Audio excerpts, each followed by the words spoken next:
किसी देश जाति के पतन का बनता है जो कारण, तो सम्मुख आज उदाहरण एक दूसरे की टांग खींचने में लगे हुए हैं। सब अपने आप को राष्ट्रभक्त कहते हैं कि हम राष्ट्रभक्त हैं, और हमारी समझ में, आपकी समझ में भी नहीं आई होगी कि आखिर इनकी ये राष्ट्रभक्ति है कैसी। राष्ट्रभक्तों को तो इन्होंने भुला दिया। वो राष्ट्रभक्त आज याद करके उनको केवल और केवल क्या करते हैं कि वो अमर रहे जय घोष हितों, उपहार शहीदों का होता, श्रद्धांजलि शोक सभा तक ही सत्कार शहीदों का होता। शोक सभाएं कर ली, श्रद्धांजलि दे दी, जय के नारे लगा दिए और इतिश्री हो गई। किंतु मैं निवेदन करना चाहता हूं कि प्रत्येक जाने वाला अपने नक्शे कदम छोड़ जाता है, अर्थात अपने पद चिन्ह छोड़ जाता है, अपने पैरों के निशान छोड़ जाता है, और वो ये कहता है जो भला आदमी है, महापुरुष है, मेरे पीछे पीछे आ जाओ। और विद्वानों ने कहा भी महाजना ये गता सपंथा, हमारे चलने का रास्ता वही है जिस पर हमारे महापुरुष चले। पर कहते हैं रूढ़िवादिता है ये सब। महापुरुषों के नक्शे कदम पर चलना रूढ़िवादिता मानी जाती है। बलिदानियों का बलिदान भुला बैठे हैं, और नए नए उपकरण ऐसे हाथों में घरों में आ गए जिनसे चारित्रिक पतन बहुत भयंकर रूप से हो रहा है। और कहते हैं हमने बड़ी तरक्की की है। हाँ, तरक्की भी की है, कोई नहीं मना कर सकता कि तरक्की नहीं हुई है, उन्नति नहीं हुई है। माताओं सज्जनों, उन्नति यदि हुई है तो केवल भौतिक उन्नति हुई है, वैचारिक पतन भयंकर रूप से हुआ है। वैचारिक पतन हुआ है। जब तक विचारों में पवित्रता और विचारों में राष्ट्रभक्ति नहीं आएगी, उसको जीवन में चरितार्थ नहीं करेंगे, तब तक हम सुरक्षित नहीं रह सकते। एक राजा था, छोटी सी कहानी याद आ गई, और समय मेरे पास अभी काफी है, छोटा सा एक उदाहरण आपके बीच में रख रहा हूं। एक राजा ने एक दिन अपनी सभा में कहा कि कोई ये बता सकता है कि हमारे दादाजी का शासन अच्छा था, या हमारे पिताजी का अच्छा था, या हमारा अच्छा है। मंत्री ने कहा महाराज कोई ऐसा व्यक्ति तलाश किया जाए जो आपके दादाजी के शासन काल में उनको, उनके शासन व्यवस्था को देखता। बोले कोई ना कोई मिलेगा, जरूर ढूंढ करके लाओ। एक बहुत बूढ़ा व्यक्ति जो बिना लाठी के सहारे चल ही नहीं सकता था, एकदम जर्जर शरीर, वो मिला। उसे लाकर के राजा के सामने जब उपस्थित किया, उसने राजा को प्रणाम किया झुक करके, और बोला महाराज मेरे से कोई अपराध हो गया है क्या, या मैं क्या सेवा कर सकता हूं आपकी, मुझे आदेश करो। वो बोले नहीं, आपसे कोई अपराध नहीं हुआ है, और सेवा भी आपसे नहीं, सेवा तो हम ही करेंगे, बस एक बात पूछने के लिए बुलाया है। ये बताओ आपने हमारे दादाजी का शासनकाल देखा है? हाँ देखा है। पिताजी का भी देखा है? फिर तो हमारा भी आप देख रहे हो। अपनी उपलब्धियां गिनानी शुरू कर दी, हमने ये किया, हमने ये किया, हमने ये किया, वो किया, सारा। बताओ किसका शासन अच्छा था? वो बूढ़ा कहता है राजन मैं बता तो दूंगा, पहले मेरी एक बात सुन लो। अब राजा ने सोचा बुलाया था अपनी बात पूछने के लिए, ये अपनी ओर सुनाने लगा। कहता अच्छा चलो सुनाओ। वो कहता है कि राजन मैं जब जवान था, 25 वर्ष की लगभग मेरी अवस्था थी, मैं अपने खेत पर रहता था जंगल में, वहीं पर अपनी एक झोपड़ी थी, वहीं पर अपने बैलों को रखता था, दिन भर काम करता था, रात को वहीं पर विश्राम करता था। एक दिन एक बूढ़ा आदमी मेरी झोपड़ी पर आया, उसके साथ एक नवयुवती थी, सोने चांदी के गहनों से लदी हुई थी, बहुत सुंदर कीमती वस्त्र पहने हुए थी, और उस बूढ़े ने भी रेशमी कपड़े पहन रखे थे। लगता था कोई धनी मानी परिवार का ये व्यक्ति है। आकर के बोला, हम तेरी झोपड़ी में थोड़ा विश्राम करना चाहते हैं, क्योंकि सामने बादल उठा है, वर्षा होने वाली है, जब वर्षा बंद हो जाएगी हम चले जाएंगे। मैंने उनके लिए व्यवस्था कर दी बैठने की, वो बैठ गए, सामान एक कोने में रख दिया, जो बक्सा था उसमें भी कुछ न कुछ कीमती सामान था। वर्षा होनी शुरू हो गई और बहुत देर तक वर्षा होती रही, वर्षा रुकने का नाम नहीं लेती, दिन छिप गया, रात हो गई, आधी रात तक बारिश होती रही, पानी बहुत बरस गया, काली घटाएं आकाश में छाई हुई है, बिजली कड़क रही है। आधी रात के समय बारिश तो बंद हो गई, लेकिन वो नजारा बहुत भयानक था। पानी ही पानी दिखाई देता था और बिजली आकाश में कड़क रही थी, पता नहीं क्या अनहोनी कब हो जाए ऐसा लगता था। वो बूढ़ा बहुत भयभीत हो रहा है और उसने मुझसे कहा, बेटा मैं इस अपनी बेटी को इसकी ससुराल से लाया हूं और हमें अपने घर जरूर पहुंचना है, यदि नहीं पहुंचे तो बहुत अनर्थ हो जाएगा। तो राजन, मैंने उनसे कहा कि तुम चिंता मत करो, कितनी दूर तुम्हारा गांव है?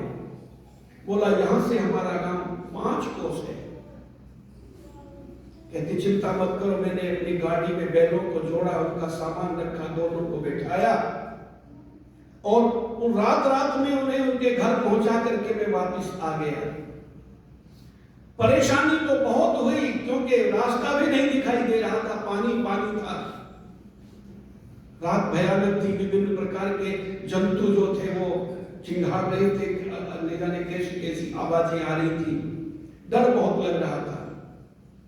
मैं आ गया और आने के बाद मैं परमात्मा से ये प्रार्थना करता रहा कि हे भगवान, मैंने किसी की मदद की है, किसी की सहायता की है, ऐसे काम तो मुझे जीवन में करने को मिलते रहे, मैं तो खुशी खुशी ऐसे काम करता रहूं। आपके दादाजी का शासन चलता था और मुझे जब ये घटना याद आती थी तो यही सोचता था कि ऐसा काम हर आदमी को करना चाहिए, परोपकार है, पुण्य का काम है। महाराज, आपके दादाजी का देहांत हो गया, आपके पिताजी ने शासन की बागडोर संभाली और मेरी जवानी ढलने लगी थी। मैं बुढ़ापे की तरफ को कदम रख चुका था। जब वो घटना मुझे याद आती थी, उस समय मैं ये सोचता था कि मैंने उसके घर भी जाकर के देखा है, वो तो धनी व्यक्ति था, मैंने मेहनत करी थी, रात में गया था, अपने बैलों को भी परेशान किया, मैं भी परेशान रहा, परिश्रम किया था, कम से कम उससे किराया भाड़ा तो जरूर ले लेना चाहिए। मेहनत का लेने में कोई बुराई भी नहीं है, ले लेना चाहिए था, काम आता। महाराज, जब भी याद आती मैं यही सोचता था, आपके पिताजी का शासन चलता था, अब आपके पिताजी का शासन भी समाप्त हो गया, क्योंकि आपके पिताजी परलोक चले गए। अब आप राज्य को चला रहे हैं और मेरी हालत आप देख रहे हो कैसे हो गई है। अब मुझे जब वो घटना याद आती है तो मैं ये सोचता हूं, किसे पता था कौन आया इसकी झोपड़ी? वो तो बूढ़ा आदमी था, कुछ भी नहीं बिगाड़ सकता था। सोने चांदी के गहनों से लदी हुई वो युवती उसके गहनों को भी छीन लेता, जो बक्से में कीमती सामान था उसको भी अपने पास रख लेता और दोनों को काट करके खेत में दबा देता। बहुत काम आता वो धन मेरे यहाँ। महाराज, अब जब भी वो घटना याद आती मैं यही सोचता हूं, अब आप विचार कर लो, आपके दादाजी का शासन काल अच्छा था या आपके पिताजी का अच्छा था या आपका अच्छा है? गिरते गिरते गिर गए और गिरते जा रहे, पहले सब कुछ और फिर कुछ और आज कुछ भी ना रहे। वैचारिक पतन भयंकर रूप से हुआ है। इन विचारों की पवित्रता के लिए महर्षि स्वामी दयानंद सरस्वती सरीखे ऋषि मुनियों ने हमें मार्गदर्शन किया और संसार के लोगों, मन को और आत्मा को पवित्र करो और लौटो वेदों की ओर। महर्षि स्वामी करके अनेक क्रांतिकारियों ने अपना बलिदान किया। उस बलिदान को आज कुछ नेता भुलाना चाहते हैं, उनको याद भी नहीं करते। उत्तर प्रदेश की मुख्यमंत्री रही है महारानी जी, आर्य समाजियों पर भी वो जो है कसती रहती थी। और भगत सिंह, चंद्रशेखर आजाद, सुभाष चंद्र बोस जैसे उन क्रांतिकारी भारत माता के वीर सपूतों को, जिन्होंने अपना बलिदान करके इस भारतवर्ष को स्वतंत्र कराने में अपना सब कुछ लुटा दिया, उनको कहती फासिस्ट थे, आतंकवादी थे। नेहरू जी ने भी कहा था, मोतीलाल नेहरू ने भी कहा था, जब भगवती चरण वोहरा बम बनाते हुए विस्फोट हो गया हाथ में, एक हाथ और एक पैर खत्म हो गया, एक साइड बिल्कुल समाप्त, अब वो न मरा है न जिंदा है, केवल श्वास ले रहा है। वो चंद्रशेखर आजाद से कहता है, शेखर मुझे रावी में बहा दे, मुझे रावी में बहा दे, अब मैं जीवित नहीं रहूंगा। और विस्फोट हुआ है, इसकी आवाज को सुन करके अंग्रेज सेना आएगी, वो सिपाही मुझे और यातनाएं देंगे। इससे अच्छा तो यह है कि मैं उससे पहले ही अपना आत्म जो है समर्पण कर दो राष्ट्र के नाम, तो मुझे रावी में फेंक दे। शेखर तो उसे कंधे पर लेकर के भाग लिया था, हॉस्पिटल में इसका इलाज कराऊंगा। बहुत बार बार कहने पर रावी में उसकी लाश को फेंक दिया गया। और ये चंद्रशेखर आजाद वहां से चल करके इलाहाबाद पहुंचा। इलाहाबाद में जाकर के मोतीलाल नेहरू जी से कहा, गांधी ने तो मना कर ही दी थी, मोतीलाल नेहरू से कहा आप इन क्रांतिकारियों का मुकदमा जो है उसकी पैरवी करो। मोतीलाल ने भी कह दिया था, हम फासिस्टों के मुकदमों की पैरवी नहीं करते।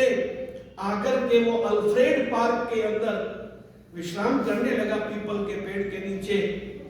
वहां गद्दारों ने गद्दारी की, मुखबरों ने मुखबरी करके पुलिस को बुलाया।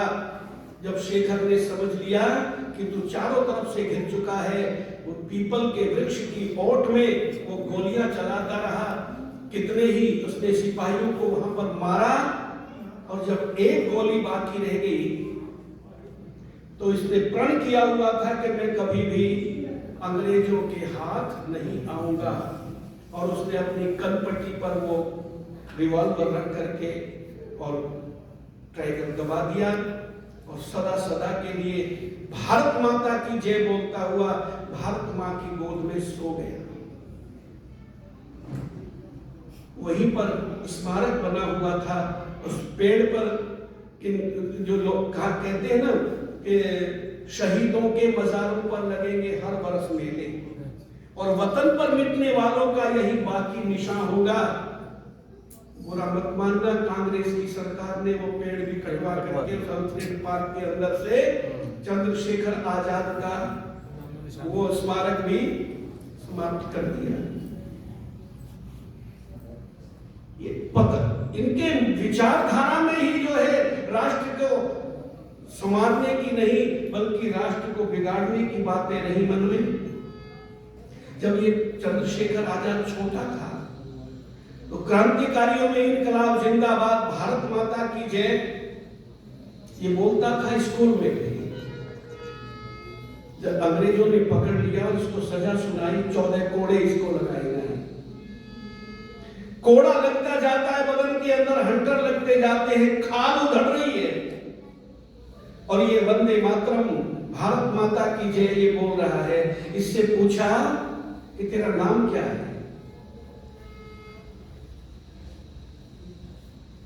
तेरे माता पिता का नाम क्या है, कहां रहता है, तेरा दौलत खाना कहां है। तो उसने एक बात कही थी,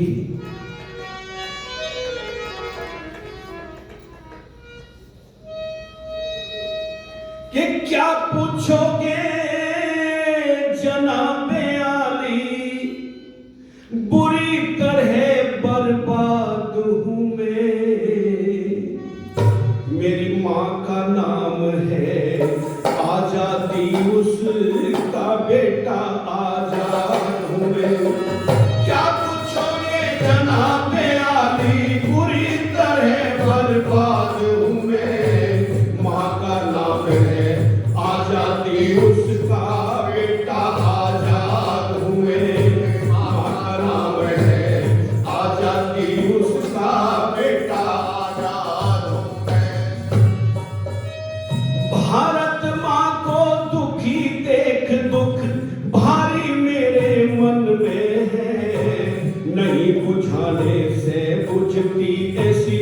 नगरी आग बदन में है, नहीं बुझाने से बुझती ऐसी नगरी आग बदन में है।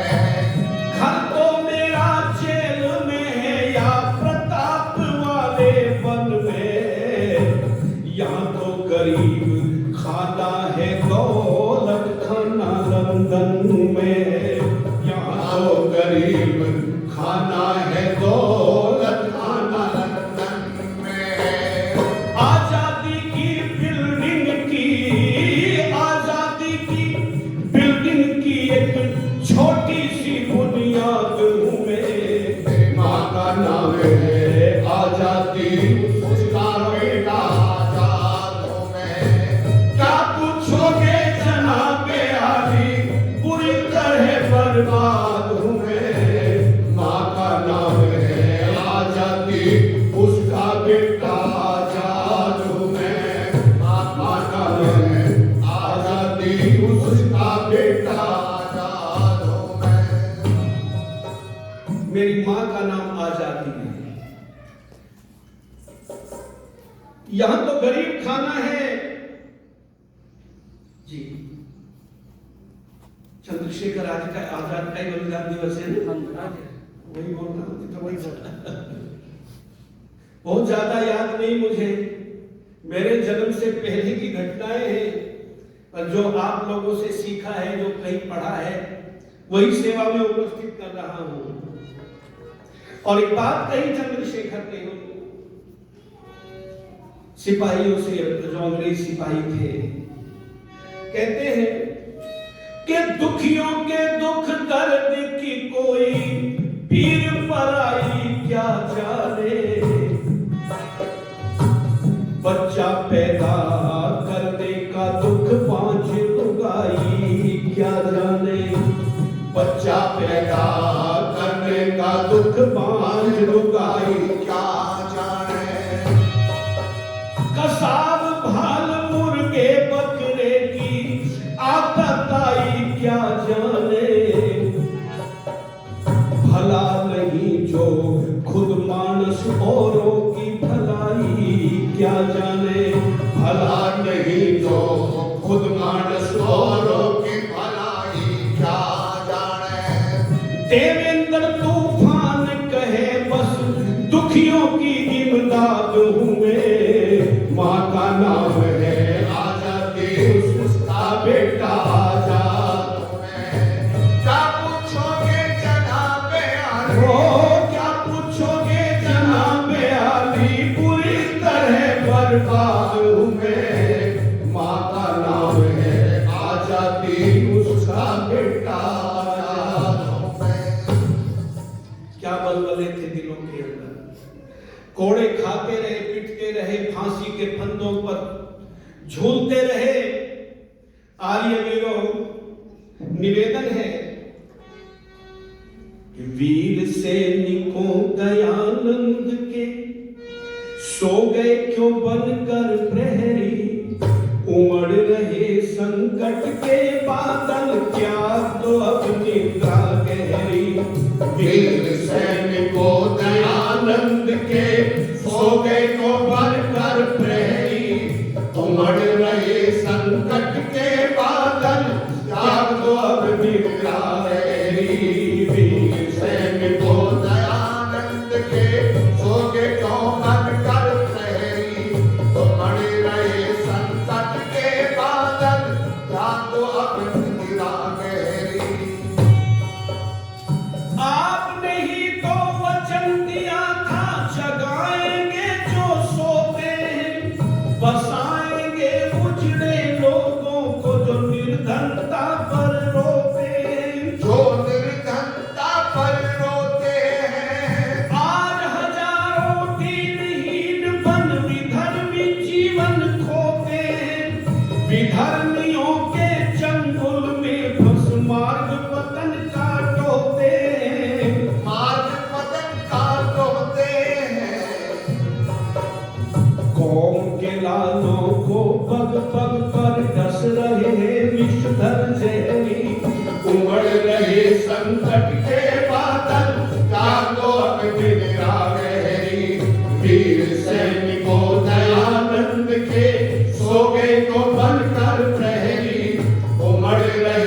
संकट के बादल जागो अंधिरा गहरी। प्रज्वलित रहे घर घर में मत हवन की अग्नि बुझने दो, पाखंड जहालत और अविद्या के कूड़े को फूकने दो, और कूड़े को फूकने दो। आज जरूरत वैदिक सिद्धांतों की गति मत रुकने दो। जान जाए तो जाए पर मत ओम पताका झुकने दो, ना ओम पताका झुकने दो। बचा लो कौम के लालों को, बचा लो कौम के लालों को, खड़े हैं पग पग पर बैरी। उमड़ रहे संकट के बादल जागो अंधिरा गहरी। वीर सैनिकों दयानंद के सो गए को बनकर प्रहरी। उमड़ रहे संकट के बादल जागो अंधिरा गहरी। कसम तुम्हें है मातृभूमि की, कसम तुम्हें भगवान की, कसम तुम्हें श्री रामचंद्र की, कसम तुम्हें हनुमान की, कसम तुम्हें श्री कृष्ण से योगी अर्जुन से बलवान की, कसम तुम्हें है लेखराम श्रद्धानंद के बलिदान की, श्रद्धानंद के बलिदान की। बचा लो कौम के लालों को, बचा लो कौम के लालों को, खड़े हैं पग पग पर बैरी। उमड़ रहे संकट के बादल जागो अंधिरा गहरी। और अंतिम बात,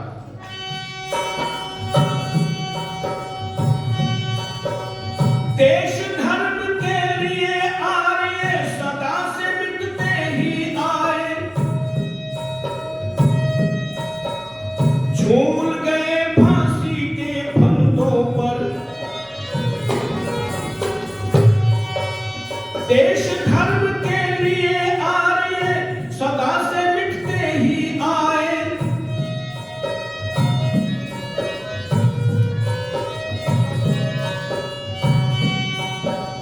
देश धर्म के लिए आर्य सदा से मिटते ही आए। जहर पिया और गोली खाई, पेट छुरों से फड़वाए, पेट छुरों से फड़वाए। कभी निजाम की जेल के अंदर ज्वार के टुकड़े खाए, झूल गए फांसी पे फिरंगी की ताकत से टकराए। हाँ ताकत से टकराए। आज मंदिरों में हिंदू भंग की कर बोल रहे हैं बम लहरी। उमड़ रहे संकट के बादल जागो अंधिरा गहरी। वीर सैनिकों दयानंद के सो गए को बनकर प्रहरी।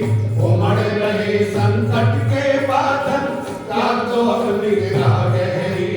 वीर सैनिकों दयानंद के सो गए को बनकर प्रहरी।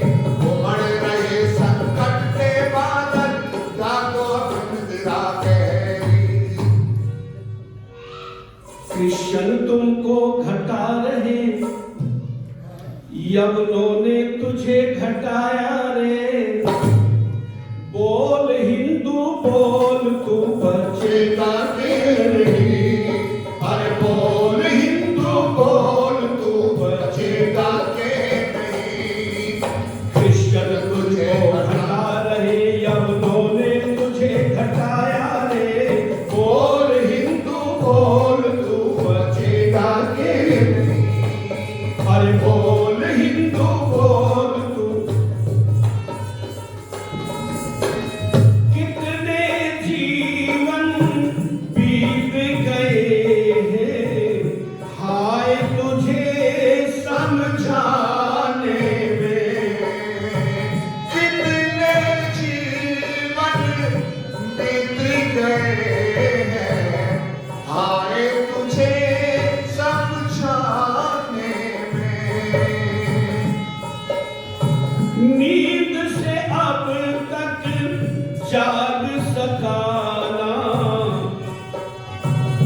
कितने गए जगाने में, उनके कहने का कुछ असर होगा के नहीं। बोल हिंदू बोल, तू बचेगा। बोल हिंदू बोल, तू जगेगा के नहीं। अरे कृष्ण तुझको घटा रहे, यवनों ने तुझे घटाया रे। बोल हिंदू बोल तू। किसी देश जाति के पतन का बनता है जो कारण, वो सन्मुख आज उदाहरण। नूतन साधनों से दुर्गुणों का हो रहा है प्रसारण। लगड़े पाप उभारन पारन, लगड़े अपनों को आप अपने ईमान से। खतरा है भारी जानो भारत फिलहाल से। खतरा है भारी जानो भारत फिलहाल से। सारी जनता बिगड़ गई है, देहाती क्या शहरी, गूंगी अंधी बहरी। सारी जनता बिगड़ गई है, देहाती क्या शहरी, गूंगी अंधी बहरी। भरे पड़े हर जगह खचाखच अस्पताल कचहरी। ये खोटी करनी गहरी गहरी प्रहरी की दोस्ती है चोरों के दलाल से। खतरा है भारी जानो हालत फिलहाल से। खतरा है भारी जानो भारत फिलहाल से। व्यक्तिगत स्वार्थ सिद्धि में देश की किसे पड़ी है, समस्या बहुत बड़ी है। भूखी नंगी पीड़ित जनता चारों ओर खड़ी है। कैसी बुरी घड़ी है लड़ी है, बचना है मुश्किल प्रेमी गहरे जंजाल से। खतरा है भारी